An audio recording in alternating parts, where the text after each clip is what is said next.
potongan-potongan doa yang dianjurkan Anda ucapkan di saat Anda menjenguk orang sakit, ya.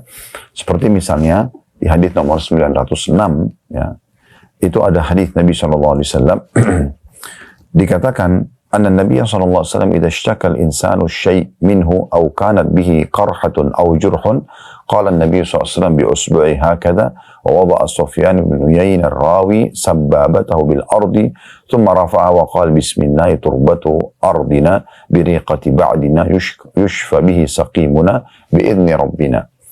Bahwa Nabi SAW jika ada orang yang mengadu tentang sesuatu pada beliau atau mengadukan luka atau rasa sakit yang dideritanya, maka Nabi SAW menggerakkan jarinya begini. Lalu Sufyan ibn Uyainah perawi hadis, ya, ini meletakkan jari telunjuknya ke tanah, disentuhkan tanah, kemudian diangkat, ya, dan kemudian, ya, beliau membaca sambil nanti disentuhkan ke tempat yang sakit, ya, Bismillah, dengan nama Allah, turbatu ardina, debu tanah kami, biriqati ba'dina, dengan sedikit air ludah di antara kami, yushfa bihi saqimuna, yang akan menjadi penyebab sembuhnya orang yang sakit di antara kami, biidni rabbina, dengan izin Tuhan kami. Jadi Anda setelah letakkan jari Anda di tanah, mungkin di lantai, ya, bisa juga. Kemudian Anda meniup, membaca doa ini, lalu Anda meniupnya, ya, dengan sedikit ada air ludah, Anda tempelkan di tempat sakit, ya, ini adalah bagian yang disunnahkan Nabi SAW. Kemudian doa yang kedua di hadis nomor 907, Allahumma rabban nas, dikatakan Nabi SAW kana ya'udu ba'da ahlihi yamsahu biyadihi al-yumna, bahwa Nabi SAW menjenguk beberapa keluarganya dan beliau mengusap tangan kanan beliau, ya, kepada orang yang sakit seraya membaca Allahumma rabban nas, ya Allah Tuhannya manusia, adhibil ba's, hilangkanlah penderitaan ini, ishfi anta syafi, sembuhkanlah karena hanya engkau yang memiliki kesembuhan itu, la shifa illa shifa'uk, tidak ada kesembuhan kecuali dari sisimu, shifa'an la yughadiru saqama, kesembuhan yang tidak meninggalkan bekas penyakit. Ini termasuk sunnah. Ibu-ibu di rumah, bapak-bapak bisa mendoakan anak-anaknya sambil memegang tubuhnya, baca ini Allahumma rabban nas adhibil ba's ishfi anta syafi la shifa illa shifa'uk shifa'an la yughadiru saqama. Atau Anda seorang dokter sambil memeriksa pasien, baca doa ini, ya. Ini sunnah Nabi SAW sambil menyentuh tempat yang sakit. Kemudian juga yang ketiga adalah hadis nomor 908, di mana, ya, Anas radhiyallahu anhu sahabat mengatakan, annahu qala li Thabit rahimahullah, in ala urqika bi ruqyati Rasulillah sallallahu alaihi wasallam, apakah mau kamu aku ruqyah dengan cara ruqyahnya Rasulullah sallallahu alaihi wasallam, maksudnya mendoakan agar sembuh? Qala bala, maka Thabit rahimahullah seorang tabi'in mengatakan kepada sahabat Nabi Anas, tentu saja. Qala Allahumma rabban nas mudhibil ba's ishfi anta syafi la syafiya illa anta shifaan la yughadiru saqama, yang artinya Allahumma rabban nas, ya Allah Tuhannya manusia, mudhibil ba's, zat yang menghilangkan penderitaan, ishfi anta syafi, sembuhkanlah karena hanya engkau yang bisa menyembuhkan, la syafiya illa ant, tidak ada penyembuh kecuali engkau, shifaan la yughadiru saqama, kesembuhan yang tidak meninggalkan penderitaan. Ini diantaranya. Kemudian juga hadis nomor 910, ya, 909 dulu, bahwa saya Sa'ad bin Abi Waqqas radhiyallahu anhu pernah lagi sakit lalu dijenguk oleh Nabi SAW dan Nabi mengatakan, ya, Allahumma shfi Sa'dan, Allahumma shfi Sa'dan, Allahumma shfi Sa'dan. Ya, artinya, ya Allah sembuhkanlah Sa'ad, ya Allah sembuhkanlah Sa'ad, ya Allah sembuhkanlah Sa'ad, 3 kali. Kemudian selanjutnya doa yang keempat adalah nomor hadis 900 maaf, ya, doa yang keempat betul, walaupun riwayat yang kelima, ya, nomor 910, bahwasanya Utsman bin Abdul As radhiyallahu anhu annahu syaka ila Rasulillah sallallahu alaihi wasallam waja'an yajidu fi jasadi, bahwasanya dia mengeluh rasa sakit yang dirasakan di dalam tubuhnya kepada Rasulullah sallallahu alaihi wasallam. Faqala lahu Rasulullah sallallahu alaihi wasallam, maka Nabi SAW bersabda kepadanya, wa yadaka ala alladhi ya'lamu min jasadik, letakkan tanganmu di tempat badanmu yang kau rasakan sakit, dada misalnya, perut misalnya, kepala misalnya, lengan misalnya, di mana sakit dipegang. Lalu qul, dan ucapkanlah Bismillah thalathan. Ucapkan Bismillah 3 kali. Dengan nama Allah, dengan nama Allah, dengan nama Allah. Wa qul 7 marrat. Lalu baca 7 kali. Setelahnya, A'udhu bi'izzatillahi wa qudratihi min syarri ma ajidu wa uhadiru. Aku berlindung dengan kemahamuliaan Allah dan kemahakuasaannya dari apapun, dari keburukan yang aku rasakan dan yang aku berhati-hati darinya. Nah, ini dibaca 7 kali sambil memegang tempat sakit. Ya. Jadi sekali lagi Bismillah 3 kali, kemudian baca ya a'udzu bi'izzatillahi wa qudratihi min syarri ma ajidu wa uhadiru. Kemudian juga ada doa yang mulia, ya ini doa yang kelima, dan ini hadis yang ke-6 dalam bab ini, yaitu kata Nabi SAW, hadis yang mulia, man 'ada maridan lam yahdurhu ajaluh. Siapa yang menghadiri atau menjenguk orang sakit selama orang sakit itu belum datang ajalnya, ya. Faqala indahu 7 marrat, lalu dia membaca di sisinya 7 kali. As'alullahal azim, aku mohon kepada Allah yang maha agung, Rabbal arsyil azim, pemilik singgasana yang agung, ayyashfiyaka, agar menyembuhkanmu. 3 potongan doa yang mulia. As'alullahal azim, aku memohon kepada Allah yang maha agung, Rabbal arsyil azim, Tuhan pemilik singgasana yang agung, ayyashfiyaka, agar menyembuhkanmu.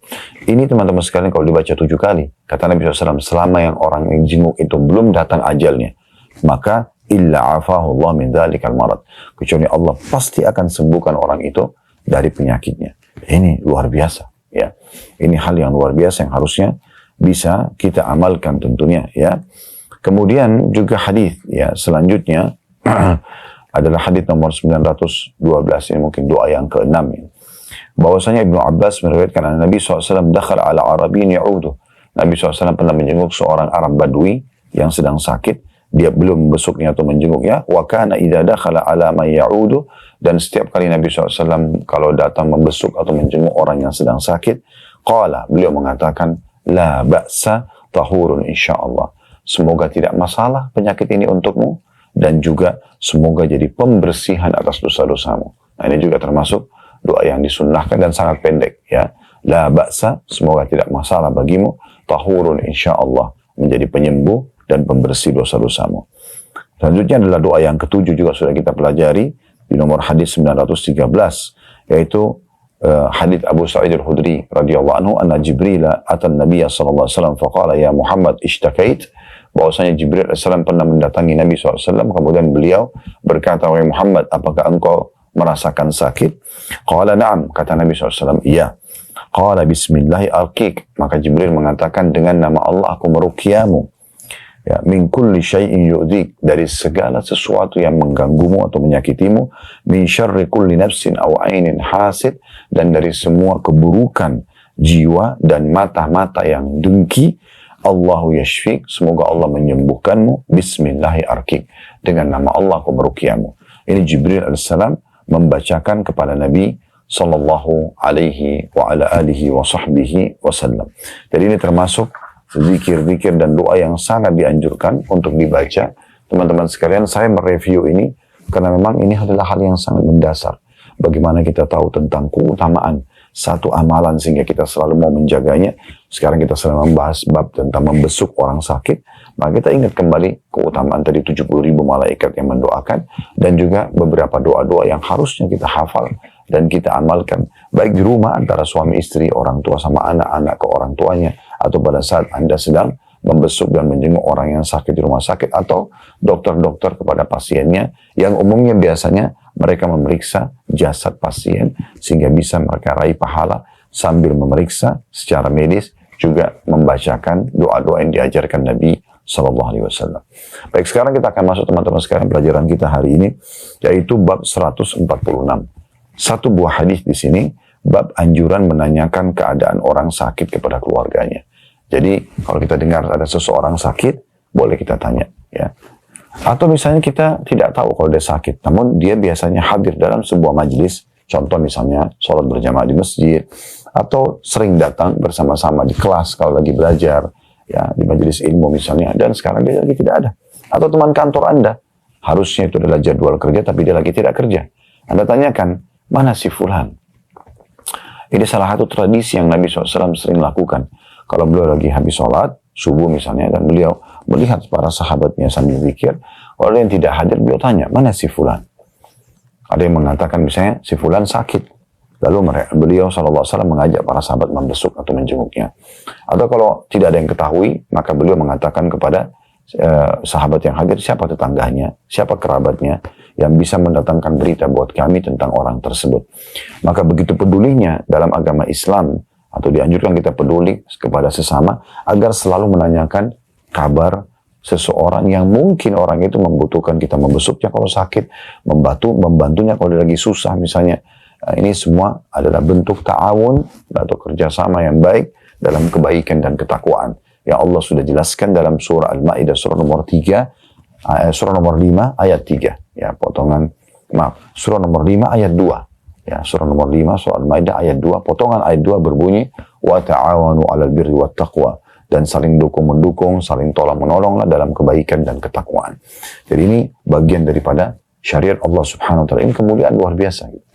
Apalagi kalau Anda sudah tahu dia sakit, maka saat itu Anda bisa punya opsi langsung menjenguknya di saat Anda lapang, atau kalau tidak, justru Anda sekedar menanyakan saja, oh bagaimana kabarnya si fulan? Masih sakit? Oh semoga Allah sembuhkan. Misalnya kita mengambil salah satu dari potongan doa tadi, Allahumma shfihi, ya Allah semoga Allah sembuhkan. Misalnya kalau dalam bahasa Indonesia, ya. Kalau laki-laki Allahumma shfihi, kalau perempuan Allahumma shfiha, misalnya. Jadi kita ada kepedulian dan bertanya, ini bab khusus ya, yang kata oleh Imam Nawawi rahimahullah di bab nomor 146.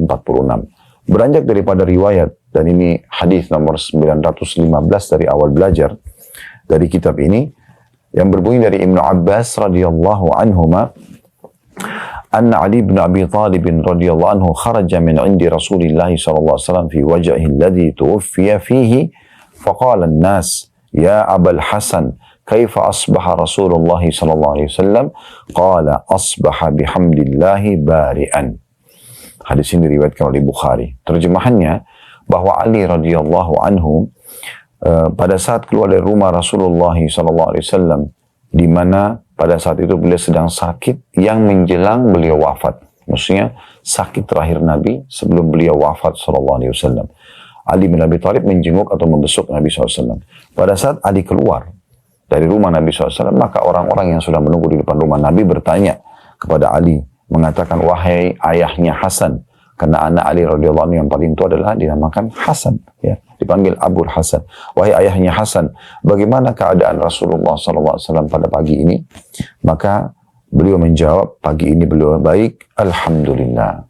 Nah, ini satu hadis yang diangkat oleh Imam Nawawi rahimahullah, walaupun sebenarnya cuma seperti sebuah informasi ya, bagaimana pada saat itu Ali bin Abi Thalib membesuk Nabi SAW, dan pada saat keluar karena orang penasaran ingin mengetahui keadaan Nabi, maka orang bertanya, mengatakan bagaimana keadaan Rasulullah, maka dia mengatakan alhamdulillah, hari ini pagi ini beliau baik atau baikan misalnya. Maka ini mungkin sekedar kalau orang baca secara umum seperti informasi saja ya.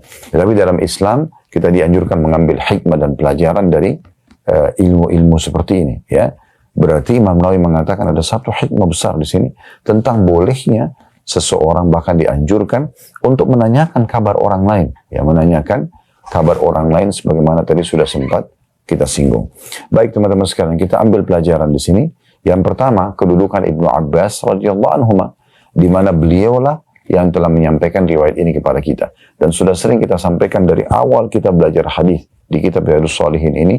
Dan kita sudah sekarang berada di hadis nomor 915. Alhamdulillah. Dan tentu kita sudah pelajari lebih dari 915 hadis. Karena terkadang dalam satu nomor urut ada beberapa hadis. Begitu juga pada saat kita membedah ya hadis atau kitab Sahih At-Targhib At-Tarhib yang kita bedah di hari Jumat ya. Itu juga sama, kita menggunakan metode yang sama. Kita juga ada kajian hadis atau buku hadis Sahih Hadis Qudsi. Semua kita akan menggunakan metode yang sama. Di saat ada seorang perawi hadis dari sahabat yang menceritakan kronologis hadis, maka kita akan jadikan keutamaan khusus buat beliau, karena beliau yang telah menyampaikan kepada kita. Di sini Ibnu Abbas radhiyallahu anhu. Pelajaran yang kedua, kedudukan Ali radhiyallahu anhu, sahabat Nabi yang mulia ini, di mana disebutkan dalam hadis ini beliau membesuk Rasulullah SAW. Kalau membesuk orang biasa saja sudah luar biasa ya pahalanya. bagaimana kalau membesuk Rasulullah SAW, dan ini tidak bisa didapatkan kecuali orang yang hidup semasa dengan beliau. Ya, karena kayak kita sekarang, Nabi SAW sudah meninggal. Kita sudah tertutup sama sekali peluang untuk meraih pahala membesuk Rasulullah SAW. Dan dalam riwayat ini disebutkan Ali membesuk beliau. Dan ini keutamaan, dan tentu keutamaan untuk semua orang yang sempat membesuk Nabi SAW di masa hidup beliau. Karena bab ini hanya di masa hidup beliau saja. Mirip dengan bab misalnya memberikan hadiah kepada Rasulullah SAW, makanan kah, pakaian kah, apalah ya, memberikan harta misalnya, atau bab khusus untuk salaman dengan Nabi, bertemu dengan Nabi SAW, hadir dalam majlis ilmu beliau, atau hadir sholat bersama dengan beliau, berjihad dengan beliau misalnya. Ini semua adalah bab-bab khusus, hanya para sahabat yang bisa menikmatinya. Kalau kita semua tidak memungkinkan, kita hanya bisa masuk bab misalnya dengan membaca salawat kepada Nabi SAW, karena walaupun belum meninggal kita bisa bacakan salawat, kita sholat di masjid beliau sebagai penerapan terhadap sunnah beliau SAW, kita mendatangi dan menziarahi kuburnya ya SAW, misal contoh. Jadi kita membela sunnah-sunnahnya gitu kan. Semua kita berjihad di jalan Allah, kita menuntut ilmu, kita terapin ilmu yang beliau sampaikan, maka itu mungkin kita bisa raih. Tapi tidak semuanya, tidak berbeda dengan kondisi sahabat yang mereka bisa mendapatkan dengan cara tadi hal-hal yang mungkin tidak bisa kita dapatkan sekarang. Kemudian kita masuk teman-teman sekalian ke poin yang ketiga atau keutamaan ketiga dari majelis ilmu. Kita ini atau dari hadis ini, maksud saya adalah keutamaan atau poin yang ketiga, pelajaran ketiga yang bisa diambil dari hadis, yaitu tentang pentingnya seseorang menjenguk orang sakit. Jadi ini menjadi bab kita untuk membesuk orang sakit. Di sini Ali radhiyallahu anhu membesuk orang sakit, membesuk Nabi SAW. Ya. Pelajaran yang keempat yang bisa kita ambil adalah sifat kemanusiaan Nabi SAW. Jadi walaupun beliau seorang Nabi, beliau juga sakit, beliau juga luka. Ya. Di perang Uhud, pelipis beliau berdarah, gigi beliau sempat retak, pipi beliau tertancap dengan ujung topi besinya. SAW, pundak beliau terasa sakit selama sebulan karena dipukul oleh Ibnu Qami'ah, salah satu orang kafir Quraisy pada saat itu di perang Uhud. Jadi beliau rasakan itu, beliau juga rasakan sakit. Tadi sudah kita sebutkan hadis, beliau pernah sakit dan pas dikunjungi oleh Jibril AS, dan Jibril bertanya, "Ya Muhammad, ishtakait?" Wahai Muhammad, apa kau ada rasa sakit? Beliau mengatakan, "Qala na'am." Iya. Lalu Jibril membacakan doa tadi, ya, Bismillah arkik min kulli syai'in yu'dzik wa min syarri nafsin ainin hasid Allah yashfik, bismillah arkik, ya. Dibacakan doa oleh Jibril alaihissalam. Nah, ini berarti menandakan sifat kemanusiaan Nabi SAW, dan Allah memang sengaja memilih dari kalangan manusia nabi-nabi dan rasul supaya kita mudah untuk mencontohinya. Bayangkan teman-teman sekalian kalau nabi-nabi dan rasul dari kalangan malaikat, mereka nggak makan makanan kita, mereka nggak melalui proses kayak kita, misalnya dari bayi, anak-anak, lahir dari rahim seorang ibu ya, kemudian mulai belajar, mulai beranjak dewasa, kemudian mulai berumah tangga, punya keturunan, dan seterusnya, maka itu mungkin akan repot, karena malaikat itu diciptakan di saat itu, dan mereka sudah bisa langsung beraktivitas, tidak melalui proses seperti kita anak-anak misalnya. Dan ini berbeda. Oleh karena itu, permintaan sebagian orang-orang kafir kepada Nabi SAW mengatakan, kenapa kamu yang diutus? Kenapa bukan dari kalangan malaikat yang datang? Dan Allah membantah itu. Kalau seandainya di muka bumi ada para malaikat, kami akan utus juga para malaikat sebagai rasul. Tetapi karena kalian manusia, kami utus dari kalangan manusia. Ini hal yang memudahkan kita agar bisa menciplak dan mengikuti kehidupan beliau sallallahu alaihi wasallam. Dan ternyata beliau juga sakit. Dan ini adalah poin penting. Berarti kita pun akan merasakan sakit. Dan Nabi SAW sudah mencontohkan bagaimana kalau sakit, kita sabar menerima itu sebagai ujian dari Allah sambil kita ikhtiar. Sebagaimana tadi sempat saya singgung hadisnya, kata Nabi SAW yang artinya, Allah tidak turunkan penyakit kecuali Allah turunkan obat bersamanya. Tadawaw ya ibadallah, maka berobatlah wahai hamba-hamba Allah. Pelajaran terakhir yang kelima yang bisa kita ambil adalah pentingnya seseorang selalu optimis. Ya, kalau selama orang itu belum meninggal dan kita menjenguknya, ditanya bagaimana kabarnya, alhamdulillah dia lebih baik dari sebelumnya. Ya, dengan harapan memang dia lebih baik dari sebelumnya tentunya ya. Berbeda kondisinya kalau memang orang itu, misal dia sudah akan meninggal dunia, memang kondisi sudah tidak lagi normal nafas dan medis sudah mengatakan dia akan meninggal dunia. Kemudian pada saat kita keluar dari ruangan ada yang bertanya kira-kira seperti apa keadaannya, kita bisa mengatakan kita doakan saja kebaikan. Nanti kita lihat keputusan teman-teman tim medis misalnya, ya. Tapi kalau kita lihat dia masih bernafas normal, walaupun mungkin dalam kondisi tidak sadar misalnya, kita masih boleh mengatakan sepertinya dia lebih baik dari sebelumnya. Apalagi kalau dasarnya memang dia kondisi baik, ya. Dan ini sangat baik tentunya, ada optimis dari kita. Semoga Allah Subhanahu Wa Taala masih memberikan dia waktu untuk sembuh dan akhirnya beramal saleh. Baik teman-teman sekalian, itu yang bisa diambil dari hadis nomor 915 dan di bab 146, bab anjuran menanyakan keadaan orang sakit kepada keluarganya. Selanjutnya bab nomor 147. Di sini juga ada dua buah hadis, ya. Bab tentang apa yang hendaknya dibaca oleh orang yang sudah tidak ada harapan lagi untuk hidup, ya. Hadis pertama dalam bab ini nomor 916.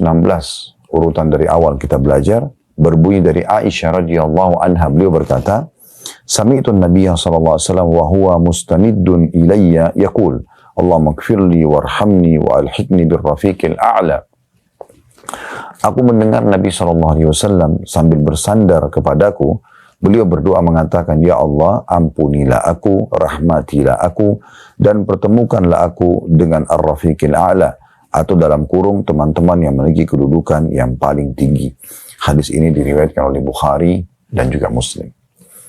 Hadis ini teman-teman sekalian, saya berikan dulu gambaran. Di akhir hidup Nabi Muhammad SAW, beliau sempat sakit. Kepala beliau sangat sakit, ya. Dan beliau sempat mendatangi dan menziarahi kuburan Baqi. Dan beliau sudah merasa memang itu adalah akhir hidup beliau. Kemudian beliau pulang ke rumah dan beliau merasakan rasa sakit yang luar biasa. Sakit kepala, dan beliau sempat terbaring di atas ranjang beberapa hari, bahkan sempat tidak bisa mengimami sholat, ya. Di mana orang sempat khawatir sekali pada saat itu, karena mereka belum bisa menerima kalau Nabi SAW meninggal dunia. Tapi subhanallah, manusiawi, ajal, ya. Di mana kalau ajal sudah datang, kata Allah, la yastakhiruna sa'atan wa la yastaqdimun. Tidak akan mungkin dimajukan atau diterlambatkan walaupun sesaat. Oleh karena itu, dia akan datang. Kalau kepada Nabi SAW datang, apalagi kepada kita manusia yang lebih biasa lagi, ya. Maka kita harus pahami baik-baik tentang masalah ini tentunya. Nah, Nabi SAW pada saat memang akan dicabut ruhnya, beliau dalam kondisi sempat bersandar di dada Aisyah radhiyallahu anha, ya. Tepatnya di rumah dan di kamar Aisyah yang sekarang Nabi SAW dikubur. Dan waktu itu sangat lemas kondisi tubuh beliau, dan akhir yang beliau ucapkan adalah yang baru kita bacakan. Beliau mengatakan, Allahumma gfirli, ya Allah ampunilah aku. Warhamni, kasihanilah aku. Wa alhiqni birrafiqil a'la, dan pertemukanlah aku dengan orang-orang yang akan mendapatkan derajat-derajat yang tinggi nanti di surga. Sebagian ada yang menerjemahkan wa alhiqni birrafiqil a'la, dan sampaikan atau pulangkanlah aku ke sisimu di tempat yang tinggi atau kedudukan yang tinggi. Nah, di sini teman-teman sekalian, kita menjelaskan kronologis daripada penyampaian hadis ini, ya. Kita masuk langsung ke pelajaran hadis ini. Pelajaran pertama, kedudukan Ummul Mukminin Aisyah radhiyallahu anha, di mana beliaulah yang telah menyampaikan kepada kita tentang kisah ini. Dan pada saat itu Aisyah cuma berdua dengan Nabi SAW sampai Nabi menghembuskan nafas terakhirnya. Ini kedudukan luar biasa. Dan beliau pada saat Nabi SAW sudah mengucapkan dan meninggal dunia, beliau seperti orang yang kaget, ya, sampai beliau bingung harus berbuat apa. Dalam buku-buku sejarah disebutkan, lalu beliau meletakkan kepala Nabi SAW di tanah, dan beliau segera keluar dan mengeraskan suaranya sambil mengatakan, Rasulullah telah meninggal, Rasulullah telah meninggal. Maka terdengar tangisan yang besar terdengar dari para sahabat di masjid, dan akhirnya para sahabat masuk ke dalam dan memeriksa, ternyata memang Nabi SAW sudah meninggal, ya. Maka seperti itu gambarannya. Ini kedudukan Aisyah radhiyallahu anha karena beliau menyampaikan kisah ini kepada kita. Kemudian yang kedua, bolehnya seseorang, ini pelajaran kedua, bolehnya seseorang membaringkan orang lain di dadahnya yang sedang sakit, ya. Maksudnya suami pada istri, istri pada suami, orang tua pada anak, anak pada orang tua. Kalau sekarang mungkin di beberapa rumah sakit ada ranjangnya yang bahkan lainnya bisa didudukkan misalnya atau ditinggikan. Ini Aisyah meletakkan Nabi SAW di dada beliau, ya, sambil Nabi SAW dalam kondisi lemah sebelum beliau meninggal. Berarti menandakan kan sikap ini dibolehkan. Ya, sikap ini dibolehkan. Dan ini bentuk kasih sayang yang bisa kita berikan kepada orang yang sedang sakit. Pelajaran yang ketiga, pentingnya seseorang selalu memohon ampun dan rahmat Allah Subhanahu wa taala. Ya, kapan dia sudah merasa sakit atau dia teringat kematian, ya, dia khawatir dia akan meninggal misalnya, maka jangan lupa selalu mengucapkan itu, Allahumma gfirli warhamni wa alhiqni birrafiqil a'la. Ya Allah, maafkanlah aku, kasihanilah aku, dan gabungkanlah aku, sampaikanlah aku ke derajat orang-orang yang tinggi derajatnya di sisimu atau di surga nantinya. Baik, kita masuk hadis kedua dalam bab ini, hadis nomor 917, sesuai dengan urutan dari awal belajar, berbunyi dari Aisyah radhiyallahu anha, beliau berkata, Ra'aitu Rasulullah sallallahu alaihi wasallam wa huwa bil maut, indahu qadhun fihi ma, wa huwa yudkhilu yadahu fil qadhi, thumma yamsahu wajhahu bil ma, thumma yaqul, Allahumma inni ala ghamaratil mauti aw sakaratil maut. Hadis ini diriwayatkan oleh Tirmidzi. Kata Ummul Mukminin Aisyah radhiyallahu anha, aku melihat Rasulullah SAW saat menghadapi kematian, di sisinya ada secawan air, sedikit air di ember. Lalu beliau memasukkan tangannya ke dalam air tersebut seraya membaca atau mengucapkan, Ya Allah, tolonglah aku menghadapi, ya, beratnya atau beban berat kematian. Dalam riwayat atau dalam bahasa lain, sakarat yang sedang menjelang kematian ini. Jadi riwayat ini memberikan gambaran kepada kita jika orang sudah khawatir dia akan meninggal dunia, kalau memungkinkan, dia melakukan sunnah Nabi SAW untuk mengambil atau meminta air sedikit, kemudian dia menyentuh dengan tangannya atau memasukkan tangannya ke ember atau timba air misalnya, dan dia mengusap wajahnya sambil membaca doa ini, Ya Allahumma inni ala ghamaratil maut aw sakaratil maut. Ya Allah, tolonglah aku agar melewati berat beban daripada sakaratil maut, proses pencabutan ruh itu. Nah, ini yang dilakukan oleh Nabi SAW. Baik, kita langsung ambil pelajaran saja dari hadits ini. Yang pertama, keutamaan Ummul Mukminin Aisyah radhiyallahu anha. Sekali lagi, beliau juga menceritakan kepada kita tentang prosesi yang Nabi SAW lakukan di akhir hidup beliau sebelum meninggal dunia. Dan yang kedua, bahwasanya pentingnya seseorang itu selalu mengingat kematian dan berhati-hati tentunya. Apa saja yang merupakan atau bisa dijadikan sebagai indikasi membawa pada kematian, sakit misalnya, atau terlihat ada bencana alam, atau apalah ya, masa-masa genting, pesawat dengan cuaca buruk, atau apa saja, dia harusnya sudah menaruh cadangan dalam pikiran dan dalam diri dia, jangan sampai kalau saya meninggal bagaimana. Maka bukan menakut-nakuti diri, tapi dia menanamkan kesadaran, bisa saja dia meninggal setiap saat. Ya, dan bisa saja, walaupun dalam kondisi tidak genting seperti itu, dia meninggal dunia. Apalagi kalau dalam kondisi genting seperti itu. Nah, Nabi SAW masih hidup. Lalu beliau merasa, dan beliau sendiri tidak tahu yang gaib kapan beliau meninggal, ya. Dan prosesi hadits nomor 917 ini terjadi sebelum prosesi yang hadits 916. Nah, 916 dari pengucapan itu justru di akhir hembusan nafas terakhir Nabi SAW. Kalau ini sebelumnya, beliau masih dalam kondisi, ya, lebih kuat secara fisik tapi sakit, ya. Dan beliau minta didatangkan air, lalu beliau mengusap wajahnya sambil mengucapkan doa tadi yang kita sebutkan, ya. Jadi pentingnya seseorang berhati-hati sekali dan menyadari kalau mati itu akan datang, dan itu kebenaran pasti akan datang, dan mati ini sesuatu yang misterius. Kita nggak tahu kapan datang, ya, di mana dia akan datang. Dan kata Nabi SAW, kalau Allah ingin menyabut nyawa seorang hamba di sebuah tempat, Allah membuat dia memiliki hajat di tempat tersebut. Tiba-tiba Anda yang pebisnis misalnya ingin berangkat ke satu negeri karena menganggap di sana ada peluang bisnis yang besar. Ternyata di sana ajal Anda datang. Anda mungkin ingin silaturahim keluarga. Misalnya Anda rindu sekali, nanti Anda datang ke sana, ajal Anda datang. Anda ingin sekali makan di sebuah tempat misalnya, lalu Anda ke sana, lalu kemudian ajal Anda datang. Itu semua bisa terjadi, ya.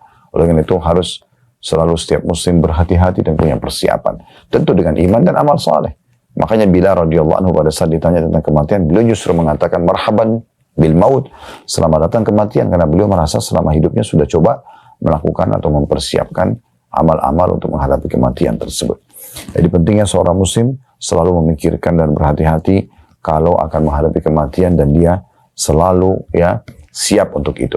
Pelajaran ketiga, sunnah Nabi SAW pada saat orang merasa dirinya akan meninggal dunia, dia kalau masih mampu minta sedikit air, kemudian meletakkan tangannya di air, lalu kemudian membasuhkan wajahnya.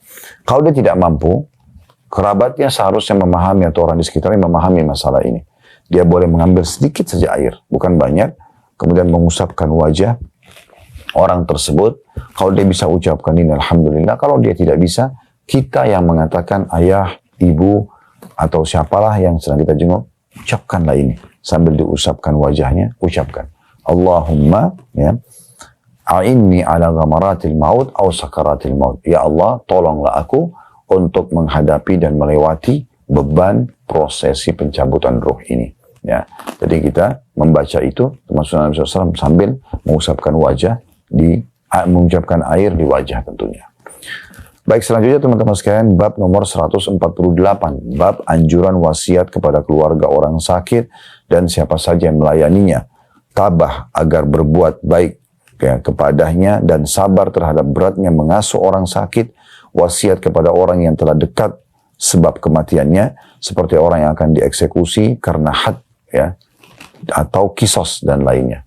Had itu maksudnya hukum Allah yang mengharuskan adanya hukuman fisik, seperti orang membunuh dipenggal lehernya misalnya, itu diistilahkan, atau kisos juga sama kurang lebih, itu semua ini orang-orang yang kira-kira menghadapi kematian sudah depan mata dia, maka apa saja yang harus dia lakukan, diantaranya wasiat di sini.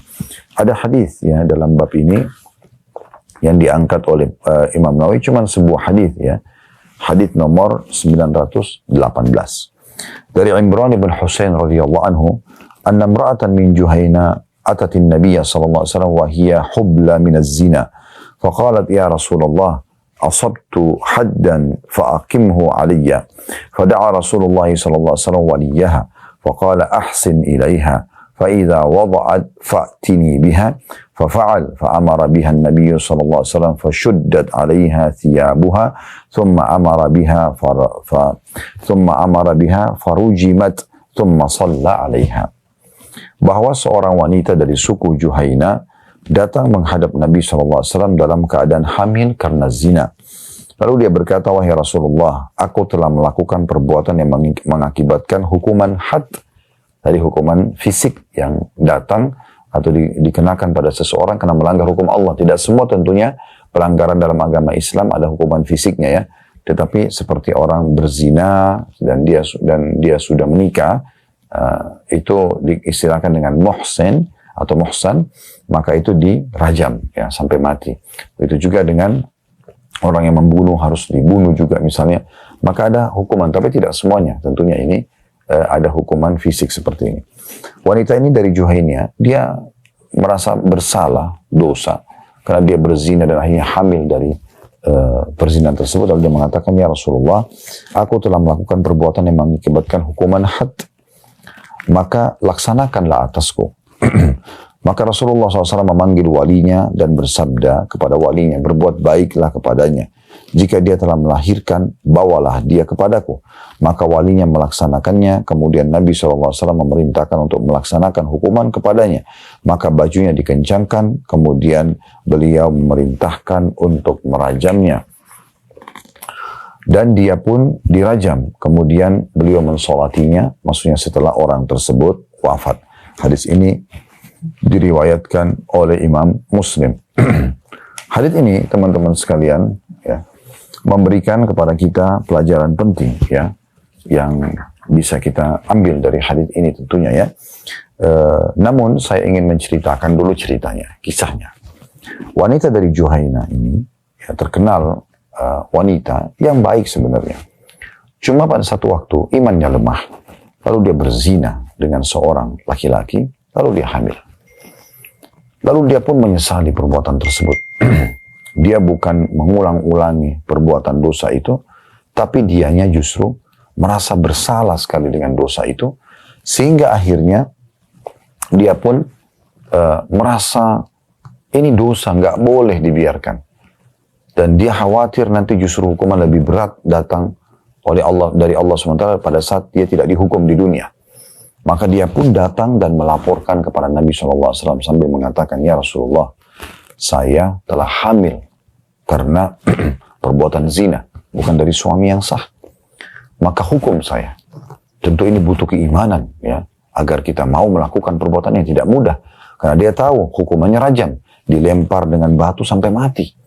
Tapi karena keimanan yang sangat kuat dari seorang muslimah ini, dia betul-betul merasa takut dengan azab Allah. Dia merasa bersalah besar dengan perbuatan dia ini. Maka dia mengatakan, ya Rasulullah, tegakkan hukum itu padaku. Maka Nabi SAW mengajarkan kepada kita sebuah hukum yang penting. Karena waktu ini dalam kondisi hamil. Walaupun hamil dari hasil zina. Karena anak itu, walaupun dari hasil zina, dia tidak berdosa. Dia tidak bersalah. Yang bersalah orang tuanya. Anak itu juga anak manusia. Dan wanita ini, dia sudah mengakui kesalahannya. Dia sudah mengakui kesalahannya. Oleh karena itu, dia diurus. Nabi SAW panggil walinya, kemudian menyuruh walinya berbuat baik pada dia. Bukan justru mencaci makinya, bukan justru memukulnya, bukan justru mengusirnya, tapi berbuat baik dengan dia. Karena dia sudah menyesali perbuatannya. Dan dia lagi hamil. Artinya urus dia, berikan makan, berikan minum, sampai dia melahirkan. Setelah dia melahirkan, baru bawa kepada saya. Maka setelah melahirkan, dibawalah kepada Nabi SAW, kemudian Nabi pun kemudian menerapkan hukum rajam kepadanya. Dia dilempari batu sampai mati, kemudian ya, dia disolati setelah meninggal dunia. Dalam beberapa riwayat yang lain disebutkan, ada seorang wanita, saya kurang tahu apakah ini wanita yang sama atau tidak, tapi dia hamil di luar nikah. Kemudian dia datang kepada Nabi SAW, lalu dia mengatakan, ya Rasulullah, saya telah hamil di luar nikah, tegakkan hukum ini padaku. Maka Nabi SAW mengatakan, pergilah ya, sampai engkau selesai melahirkan. Maka orang itu pun pergi, dan dia nunggu sampai 9 bulan dia selesai melahirkan, ya. Dan dia tetap bergejolak dalam hatinya perasaan penyesal kepada Allah, dan tidak puas sampai dia dihukum dengan hukum Allah. Maka dia datang kepada Nabi SAW setelah melahirkan sambil mengatakan, ya Rasulullah, saya sudah melahirkan, tegakkan hukum ini padaku. Kata Nabi SAW, bayimu memiliki hak, susui dia 2 tahun. Maka orang itu pulang lalu menyusui bayi tersebut. Ya, kemudian setelah 2 tahun, setelah menyusui baru dia kembali lagi mengatakan, ya Rasulullah, karena kekuatan iman dan dia merasa khawatir nanti dia dihukum sama Allah. Kalau dia justru ya, tidak ditegakkan rajam padanya, nanti Allah akan hukum di akhirat untuk menyempurnakan tobatnya. Maka dia mengatakan, ya Rasulullah, saya sudah jalankan tugas saya menyusui anak ini selama 2 tahun, tegakkan hukum padaku. Maka Nabi SAW pun menegakkan hukum kepadanya. Nah, juga perlu digarisbawahi teman-teman sekalian, dari hadis ini kita bisa ambil banyak sekali pelajaran. Pelajaran yang pertama langsung saja kita masuk keutamaan Imran ibn Husain radhiyallahu anhu, karena sahabat inilah yang telah menyampaikan kepada kita tentang kisah wanita Juhaina ini. Kemudian yang kedua, tentang bolehnya seseorang pada saat dia memang kena had itu, tadi saya bilang pelanggaran dalam hukum agama Allah yang mengharuskan adanya hukuman fisik. Kayak pencuri dipotong tangannya, orang berzina kalau belum nikah dicambuk, kalau dia sudah menikah dirajam, ya. Itu untuk datang dan menyerahkan diri, ya, kepada pihak pemerintah, ya, mengakui kesalahannya. Ini dibolehkan dalam Islam. Tetapi ulama mengatakan juga dibolehkan untuk tidak melakukan perbuatan ini, ya, tidak melakukan perbuatan ini. Dia kalau berzina kemudian sudah taubat antara dia sama Allah Subhanahu wa taala. Tapi kalau dia mau melakukannya, ini dibolehkan, ya, karena perempuan ini melakukan itu dan Nabi SAW tidak menegurnya. Tapi Nabi SAW hanya menyuruh untuk memberikan hak bayi. Karena kalau dia dirajam dalam kondisi dia hamil, maka dia mati, bayi juga itu bisa mati. Padahal bayi itu tidak salah, gitu ya. Kemudian pelajaran yang ketiga, pentingnya seseorang muslim dan muslimah segera bertaubat dari perbuatan dosanya. Dan jangan terus-menerus berlarut-larut dalam kesalahan tersebut. Allah Subhanahu wa taala memberikan dia perasaan sebelum berzina rasa khawatir supaya jangan dia lakukan. Kalau sudah terlanjur lakukan, maka dia segera ada perasaan takut, khawatir. Ya, maka itu adalah sinyal dari Allah SWT supaya segera dia kembali kepada Allah Subhanahu wa taala, ya. Seperti Allah sebutkan dalam surah Al-Imran, walladzina idza fa'alu fahishatan aw dhalamu anfusahum dzakarullaha fastaghfiru lidzunubihim, ya. Al-ayat yang artinya, dan mereka termasuk ahli surga ini, ya. Mereka kalau terjerumus dalam perbuatan dosa, mereka tiba-tiba mengingat Allah, maka mereka berhenti, ya, untuk mereka takut pada Allah, mereka berhenti dan mereka berzikir kepada Allah. Mengingat Allah langsung berhenti. Udah, kalau itu saya tidak mau lanjutin karena takut kepada Allah Subhanahu wa taala. Kita tahu bagaimana salah satu dari 7 golongan dinaungi oleh Allah Subhanahu wa taala pada hari kiamat, tidak ada naungan kecuali naungan Allah, adalah orang yang diajak berzina oleh lawan jenisnya, yang memiliki kecantikan, kedudukan. Kalau perempuan mungkin laki itu tampan dan punya juga kedudukan, lalu dia mengatakan, saya takut kepada Allah. Ini punya kedudukan tersendiri di sisi Allah Subhanahu wa ta'ala. Ini pelajaran ketiga yang bisa diambil tentunya, pentingnya seseorang muslim berhati-hati dan segera berhenti dari dosanya. Pelajaran yang keempat yang bisa diambil adalah adanya hukum Allah Subhanahu wa ta'ala. Dan ini hukum jangan dianggap remeh, ya, namanya had. Kayak tadi, ya, perempuan yang atau laki-laki yang sudah menikah lalu berzina, hukumnya sebenarnya rajam. Mungkin ada mengatakan, kok kejam sekali dilempar batu sampai mati. Ini orang yang berbicara mungkin karena dia tidak tahu dan dia tidak mengalami itu. Bagaimana perasaan Anda kalau Anda di posisi sebagai seorang suami di saat Anda temukan istri Anda selingkuh dan hamil di luar nikah? Apa yang bisa mengobati perasaan itu? Tidak ada, kecuali perempuan itu dihukum, dirajam. Bagaimana perasaan Anda sebagai seorang istri di saat Anda temukan suami Anda berzina dengan wanita lain, ya, dan itu ketahuan? Maka yang bisa mengobati kalau dalam hukum Islam memang dirajam dan mensucikan orang tersebut. Tentu ini berlaku bagi orang yang kepergok, ketahuan, dan melakukannya memang ada saksi-saksi. Karena kita tahu untuk memergoki orang yang sedang berzina, atau misalnya ketahuan orang yang berzina itu, butuh 4 orang saksi. Butuh 4 orang saksi. Maka ini penting sekali untuk digaris bawah. Jadi tidak boleh kita sengaja memata-matai, tidak boleh kita sengaja memata-matai, sengaja kita mencari-cari kesalahan orang. Tidak boleh dalam Islam, karena Allah SWT mengatakan wala tajassasu. Nabi SAW mengatakan la tajassasu, jangan kalian saling memata-matai. Tidak boleh sengaja memeriksa handphone pasangan untuk mencari tahu dia berzina atau tidak. Itu tidak boleh dalam Islam, ya. Itu urusan dia sama Allah. Tapi kalau itu ketahuan dia melakukannya, ya, maka di saat itu tentunya kita perlu menasehatinya, ya, memberikan dia masukan, ya, dan itu bisa saja terjadi. Ya. Kemudian pelajaran yang selanjutnya, yang keempat, ya, seingat saya pentingnya menjaga keturunan manusia. Karena dengan adanya, ya, orang ini hamil, kemudian dia harusnya kena hukum rajam, tapi Nabi SAW suruh dia melahirkan walaupun anak itu anak zina.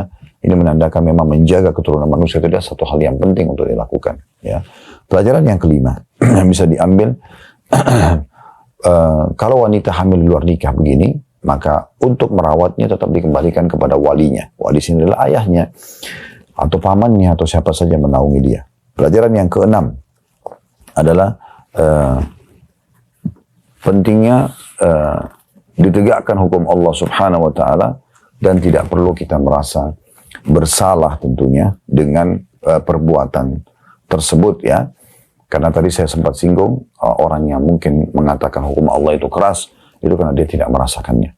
Sama dengan orang mengatakan, oh kalau pencuri dipotong tangannya kok keras banget ya, kok kejam sekali gitu. Ini orang yang tidak pernah merasakan maling atau pencuri masuk ke rumah dan mengambil barang-barang berharganya.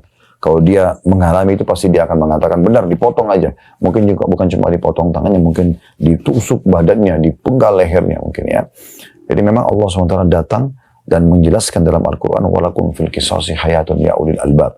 Dalam kisos itu ada, ya, kata Allah SWT, kemakmuran kehidupan bagi kalian wahai orang-orang yang berakal. Bagi orang yang berakal. Baik, kita masuk bab terakhir teman-teman sekalian, bab 149, dan kita tutup dengan ini insyaAllah.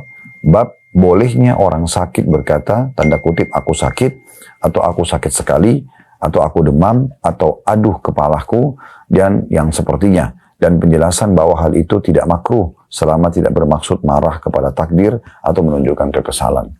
Jadi saya jelaskan sedikit bab ini. Kalau orang misal dia lagi sakit, dia mengatakan, aduh kepala saya sakit, aduh badan saya sakit. Dan dia mengucapkan ini memang karena dia tidak tahan sakitnya. Atau dia ingin membahasakan ke dokter. atau kepada orang-orang di sekitarnya supaya dia dibantu diberikan obat, tidak masalah.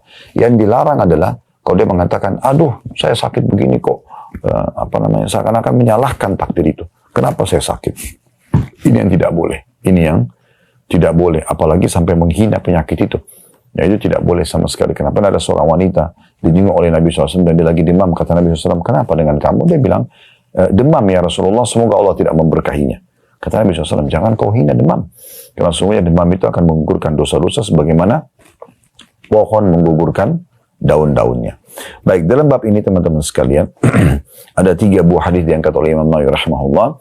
Yang pertama adalah hadis nomor 919 dari Ibnu Mas'ud radhiyallahu anhu, beliau berkata, "Dakhaltu 'ala Nabi sallallahu alaihi wasallam wa huwa yu'a famasastu faqultu innaka la tu'a wa'qan shadidan faqala ajal inni u'aku kama yu'aku rajulani minkum." Aku masuk menjenguk Nabi SAW ketika beliau sedang demam, maka aku menyentuh beliau dan aku berkata, sungguhnya Anda terkena demam yang sangat tinggi. Maka beliau mengatakan, benar, sungguhnya aku demam sebagaimana demamnya 2 orang di antara kalian. Hadis ini diriwayatkan oleh Bukhari dan Muslim. Jadi di sini kita ambil pelajaran yang pertama, kedudukan Abdullah bin Mas'ud radhiyallahu anhu, di mana beliau menceritakan beliau membesuk dan menjenguk Nabi dan menemukan Nabi dalam kondisi demam. Ya, kemudian disebutkannya lah hadis ini. Dan yang kedua, bahwasanya sifat manusianya Nabi SAW, sebagaimana tadi sudah kita jelaskan sebelumnya, di mana beliau juga sakit, ya, di mana juga beliau sehat, ya, beliau lapar, beliau juga kenyang, beliau muda, beliau juga tua, ya, beliau hidup, beliau juga meninggal dunia. Nah, berarti terjadi juga pada kita, gitu ya. Dan yang ketiga, bolehnya seseorang atau dianjurkannya seseorang menjenguk orang sakit, musuh orang sakit, dan menanyakan tentang penyakitnya. Sebagaimana di sini Abdullah bin Mas'ud menanyakan penyakit Nabi SAW. Yang keempat, ini adalah pentingnya kita memahami kalau para nabi-nabi, walaupun mereka orang yang dekat dengan Allah SWT, adalah diberikan ujian 2 kali lipat dari ujian kita.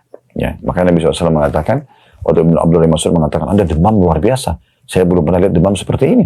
Maka kata Nabi SAW, betul, saya diujikan 2 kali lipat dari apa yang diujikan kepada kalian. Dalam beberapa riwayat lain, sempat Abdullah bin Mas'ud mengatakan, ya Rasulullah, apakah berarti Anda mendapatkan 2 kali lipat juga pahala? Kata Nabi SAW, iya. Ini pelajaran dari hadis 919. Selanjutnya hadis nomor 920 berbunyi, tentu hadis 919 ini diriwayatkan oleh Bukhari Muslim, ya, muttafaqun alaih. Hadis nomor 920 berbunyi dari Sa'ad bin Abi Waqqas radhiyallahu anhu, beliau berkata, "Ja'ani Rasulullah sallallahu alaihi wasallam ya'uduni min waja'in ishtadda bi, faqultu balagha bi ma tara wa ana dhu malin wa la yarithuni illa ibnati." Wa dzakara al-hadis. Rasulullah SAW menjengukku, kata Sa'ad radhiyallahu anhu, karena sakitku yang bertambah parah. Maka aku berkata, sakitku sampai pada taraf seperti yang Anda lihat, padahal aku punya harta melimpah, tapi aku tidak punya ahli waris kecuali putriku saja. Kemudian perawi menyebutkan hadis tersebut selengkapnya. Hadis ini riwayat Bukhari Muslim. Jadi hadis selengkapnya maksudnya, waktu itu saat mengatakan, ya Rasulullah, lanjutan hadisnya, apakah boleh saya menyedekahkan seluruh harta saya? Kata Nabi SAW, jangan. Itu terlalu banyak. Ya, kemudian Nabi SAW saat mengatakan bagaimana kalau 2/3-nya, Nabi SAW mengatakan masih banyak. Saat mengatakan lagi bagaimana kalau setengahnya, kata Nabi SAW masih banyak. Lalu dia mengatakan as-thuluth atau 1/3-nya ya Rasulullah. Maka kata Nabi SAW as-thuluth wa as-thuluthu katsir. 1/3 boleh, tapi 1/3 juga masih banyak. Masih banyak. Nah ini berarti dibolehkan ya orang untuk menyampaikan ini tentunya ya. Menulis wasiat 1/3 harta, menulis wasiat 1/3 harta, ya. Jadi hadis ini, tapi itu bukan jadi bahasan kita. Jadi bahasan kita adalah yang pertama pelajarannya kedudukan Sa'ad radhiyallahu anhu, di mana beliau menceritakan pada saat beliau sakit pernah dijenguk oleh Nabi sallallahu alaihi wasallam. Pelajaran yang kedua, pentingnya seseorang muslim selalu membesuk dan menjenguk orang yang sakit, bahkan walaupun kedudukannya lebih rendah secara ekonomi misalnya daripada dia. Seperti Nabi SAW menjenguk di sini Sa'ad radhiyallahu anhu. Yang ketiga, bolehnya seseorang mengucapkan seperti bab kita ya.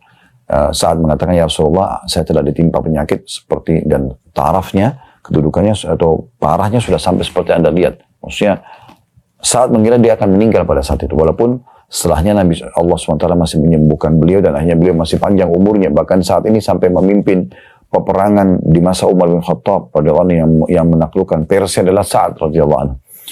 Ya, tapi di sini beliau waktu itu sakit, beliau mengira itu yang akan meninggal dulu, lalu beliau minta nasihat dari Nabi SAW, boleh nggak sekarang kesempatan sebelum saya meninggal saya sedekahin seluruh harta saya karena saya kaya raya. Nah, seperti itu gambarannya tentunya, ya. Kita masuk hadis terakhir 921, berbunyi dari Al-Qasim bin Muhammad, beliau berkata, qalat Aisyah radhiyallahu anha wa ra'sah, faqala Nabi SAW bal ana wa ra'sah wa zakar al-hadith. Hadis ini diriwayatkan oleh Al-Bukhari. Artinya Al-Qasim bin Muhammad berkata, Aisyah radhiyallahu anha berkata, aduh sakitnya kepalaku. Maka Nabi SAW mengatakan, aku juga aduh sakitnya kepalaku, kemudian perawi menyebutkan hadis tersebut selengkapnya. Maksudnya adalah hadis ini cuma diambil saksi bahasan oleh Imam Nawawi. Ini adalah cerita yang sebelum Nabi SAW meninggal dunia. Beliau pulang dari Baqi, kemudian beliau merasa kepalanya sakit, sangat sakit. Pada saat beliau masuk rumah, Aisyah sempat mengatakan, wa ra'sa, aduh kepalaku sakit. Maka Nabi SAW mengatakan, bal ana wa ra'sa, tapi aku yang sebenarnya merasakan rasa sakit kepala itu.